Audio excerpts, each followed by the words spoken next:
The purpose of this video is to educate and highlight the similarities and parallels of the Stockholm Syndrome and DB as to help facilitate an understanding as to why DB victims find it the most challenging to leave their abusive relationships. The main objective of this video is to highlight and demonstrate the parallels between the Stockholm Syndrome and domestic violence. If you want to learn more about this phenomenon, you can order my book, Surviving Domestic Abuse, Formal and Informal Supports and Services on Amazon today. So first, let me be explanatory as to what the Stockholm Syndrome is. In Stockholm, Sweden, in 1973, two bank robbers held three women and a man hostage for 131 hours. After their rescue, it was apparent that the hostages were not responding in a way that was expected of a typical hostage situation. The hostages actually showed support for their captors and shielded them from police. The hostages also refused to testify against them and actually raised money for their defense and even visited them in prison. This is when the Stockholm Syndrome was developed. The Stockholm Syndrome is a condition recognized as a coping mechanism used by individuals in hostage situations. It is used to understand the bonding that takes place in abusive situations. For example, prisoners of war, women, children who suffer from abuse, and cult members and their perpetrators. Research indicates that the longer amount of time that the hostages stay with the captor, the more likely the bonding will begin. So what is the criteria for the Stockholm Syndrome to take effect? Number one, a perceived threat to physical or psychological survival. Two, perceived inability to escape. Three, isolation from the other perspectives than that of the captor. Four, perceived small kindness from the captor. For example, letting the hostage live is enough. The same criteria occurs in domestic violence between perpetrator and victim. As a result, outsiders are dumbfounded as to why they stay attached in their relationships.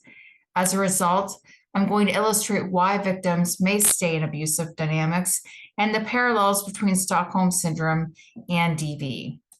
In essence, the dysfunctional emotional bonding that takes place between hostage and captor is comparable to women living in abusive partnerships. Victims of DV typically mentally disassociate with their feelings of anxiety, fear, and helplessness by seeing the situation almost through the eyes of their abuser. This is considered a subconscious survival strategy. Research identified what is called traumatic emotional bonding to describe this strong emotional attachment that many do not understand. A victim living with domestic abuse is intermittently assaulted and or threatened by their abuser, who then changes and can become warm, kind, and loving. Due to this alternative side of the relationship available to the victim tends to bond and focus on the positive, loving side of their abuser. The Stockholm Syndrome is considered a psychological phenomenon where hostages tend to relate and identify with their captor as well as DV victims. Research indicates that the Stockholm Syndrome is a useful model for understanding the experience and behavior with women living in domestic abusive partnerships.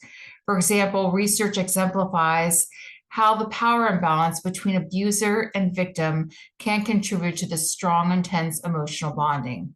These parallels between Stockholm Syndrome and DV can be beneficial for formal and informal supports of victims to gain an understanding as to why the psychological hold prevents a victim from domestic abuse from leaving their abuser.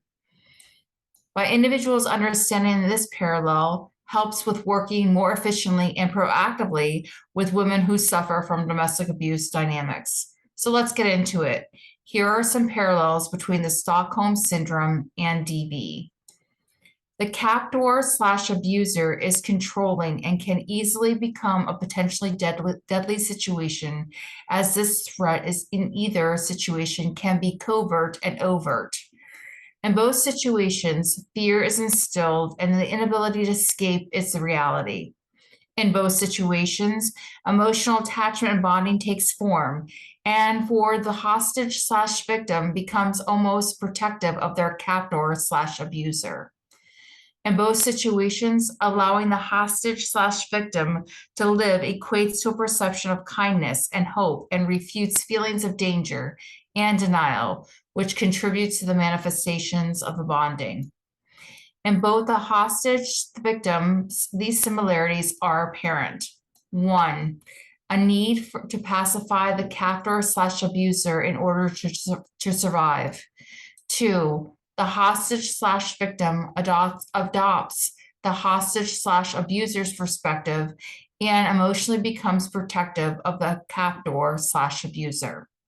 Three, intense gratitude in both scenarios. Four, the hostage/victim receiving support, help, or rescue aggravates the captor/abuser. These are just a few parallels and similarities of DV victims experiencing the Stockholm Syndrome.